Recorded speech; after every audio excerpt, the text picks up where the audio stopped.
It's an honor to stand with you this afternoon on this very special date of May the 17th, 2025, for the official inaugural ceremony given to the Thomas Sankara and his 12 companions mausoleum here at the Thomas Sankara Memorial. My pleasure to sum up in a few words the first two speeches delivered at the introduction of the ceremony. In fact, we opened up enthusiastically with the welcoming address of Mr. Maurice Konaté, High Commissioner of the province of Ouagadougou, President of the Special Delegation of Ouagadougou. He underlined that it is with great joy and deep emotion that he took the floor on this historic day to welcome all of you to Ouagadougou, capital of our beloved homeland, Burkina Faso.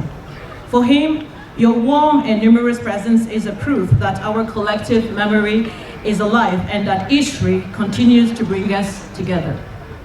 We are gathered here today to inaugurate the mausoleum of Thomas Sankara and his companions, a memorial to those who sacrificed their lives for the ideals of justice, dignity, sovereignty, and progress. He insisted that this mausoleum is much more than a monument. It's a symbol. It embodies the spirit of the August 1983 revolution. It reminds all of us of the unshakable commitment of President Thomas Sankara and his 12 companions who fell on October the 15th, 1987, and it calls on all of us to pursue the dream of a Burkina with integrity and standing. This project, supported by the nation's driving forces and carried by the will of the people, today finds its full meaning, that of doing justice to memory, educating generations, and promoting strong patriotic values. In this respect, he solemnly appealed to all of the inhabitants of Ouagadougou and to all the people of Burkina Faso and all visitors to make this place their own, to make it a place for meditation and reflection, but also a place for passing on our history and on our struggles. He wished on one hand that this mausoleum will live to the rhythm of memory, but also to the rhythm of life, exchanges, and cultural and civic sharing. On the other hand, he wishes that this ceremony will also be an opportunity for you to discover or to rediscover the human, artistic, and historical riches of our capital. Ladies and gentlemen, after this engaging and inspiring speech of Mr. Konaté, the President of Thomas Sankara Memorial International Committee, retired Colonel Major Daouda Traoré. He took the floor on behalf of the International Committee to welcome all the attendees and to salute the presence of their excellencies in this place charged with history and intense emotions. For him, this ceremony is a significant step forward in their mission to promote and to perpetuate the memory and ideals of our nation's proclaimed hero, Captain Thomas Sankara.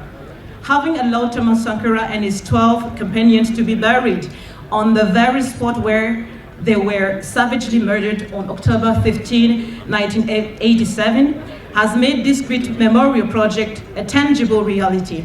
And effectively, here we are before a mausoleum that rises proudly to the heavens, who he strongly believes wanted it to be the work of the architect Diébedo Francis Kéré, our well-renowned and respected compatriot. Recognizing the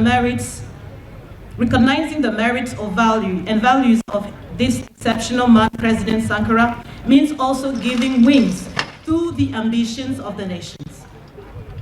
In a national and international context made more complex by terrorism, spawned by imperialism and neocolonialism, served by their local and henchmen and armchair slaves, His Excellency, the President of Faso Head of State, continues to forge ahead in popular support, convinced and determined to ensure the happiness of all citizens based on the general interest, the common good, and shared responsibility.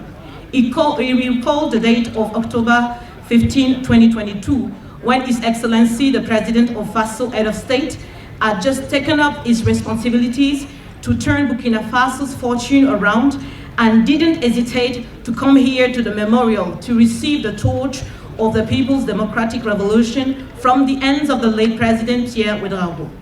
We were all convinced at the time that he was the heir, the relay, who could take over and continue the triumphal race towards the horizon of our happiness. From now on, certainly Thomas Sankara and his 12 companions will henceforth rest in these places of remembrance in dignity for prosperity, which will undoubtedly inspire Africans and citizens of the world. I thank you all for your kind attention.